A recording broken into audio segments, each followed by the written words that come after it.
bulaklak. Ito na naman, ipapakita ko sa inyo ang napakagandang bulaklak.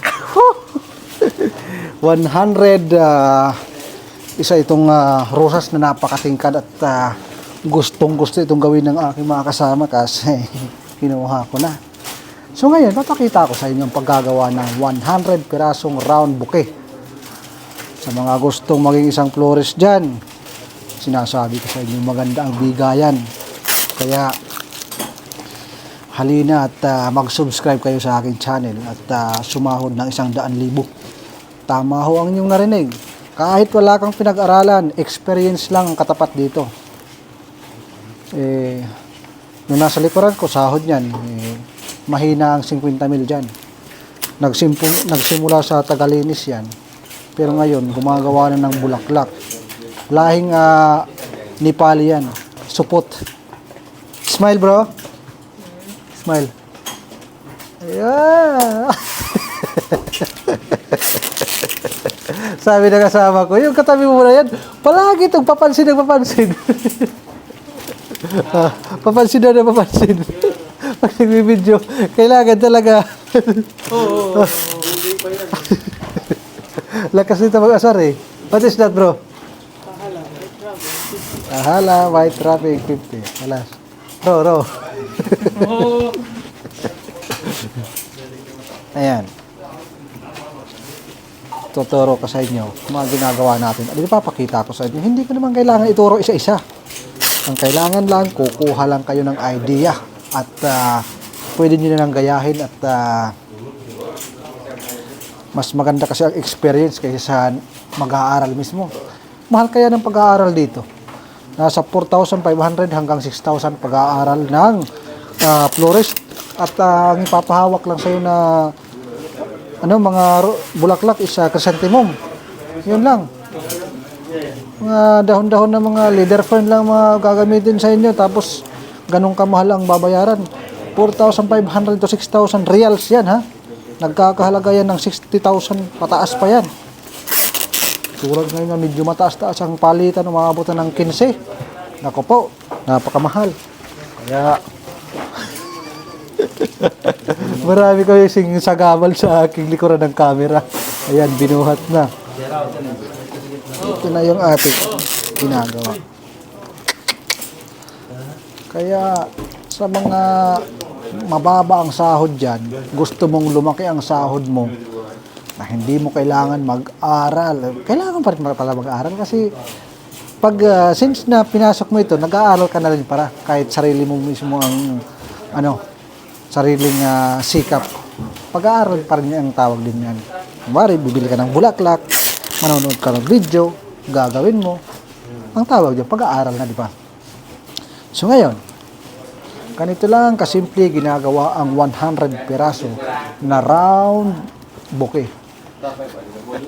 Nay, ungo.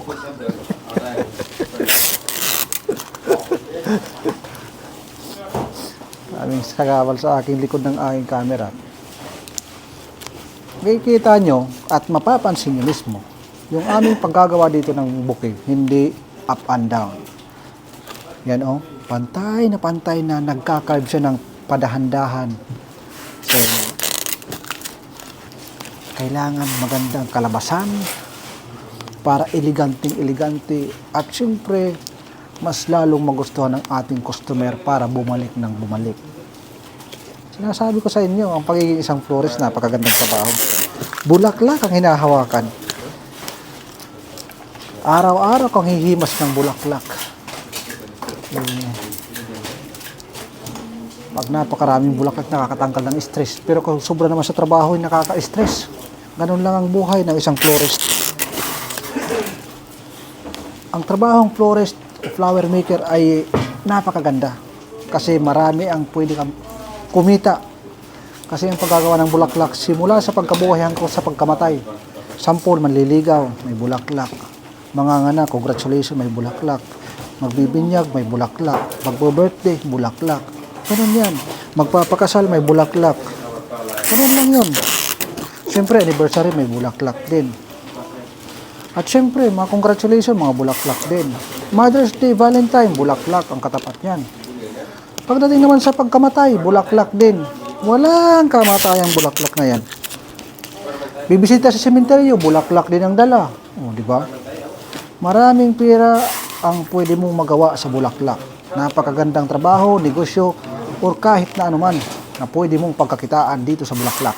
So, ganun talaga ang buhay ng isang flower maker o florist. So, kung gusto mong matuto, mag-subscribe ka lang, magtanong ka sa aking YouTube channel at tatanungin natin yan sa abot ng aking makakaya. So, mag-comment ka na at mag-subscribe dahil hindi ko kayo bibiguin. Ganun lang ang buhay dito. Masaya, mayroong harutan, pagdating ng sahod, malaki ang sahuran. Hindi sahod, sahod single. Sahod pang 3 asawa dito. Yun ang kagandahan dito. Wala yan halong pagmamayabang. Yan po ay pawang katotohanan lamang. Kaya kung papasukin mo ang flower na trabaho, ako po, hindi po kayo nagkakamali. Kasi kahit saan lugar pwede ka magkaroon ng trabaho. Kahit umuwi ka ng Pilipinas, wala hong problema. Kasi sa Pilipinas, alam naman natin na ang mga tao ay mga pasikatero. Yan ang totoo. Siyempre, kahit walang pera, bibili ng bulaklak yan. Ganun talaga ang buhay. Aminin natin, ganun talaga.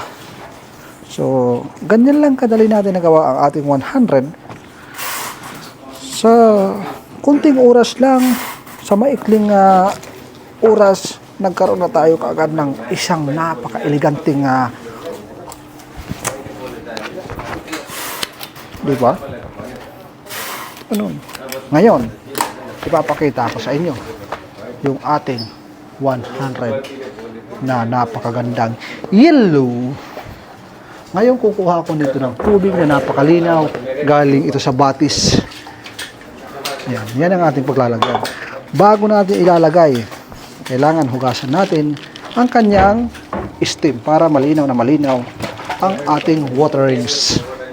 Ngayon, ito na yung ating finished product ng ating 100 na yellow. Yellow. Yan o. Patawarin, Panginoon. Ayan, napakaganda. So, paano? Yung isa dyan, hindi pa nagsusubscribe, pindutin mo na at mag-comment ka ng wow! Ito naman yung kanyang beauty pag black wrapping yung ating ginagamit. Yan, no? What is this? Happy birthday, Alana, I love you. Lots of love from London. Nako, galing ito sa London. Kaka-London pa yung nag-order nito. Grabe. So, ayan.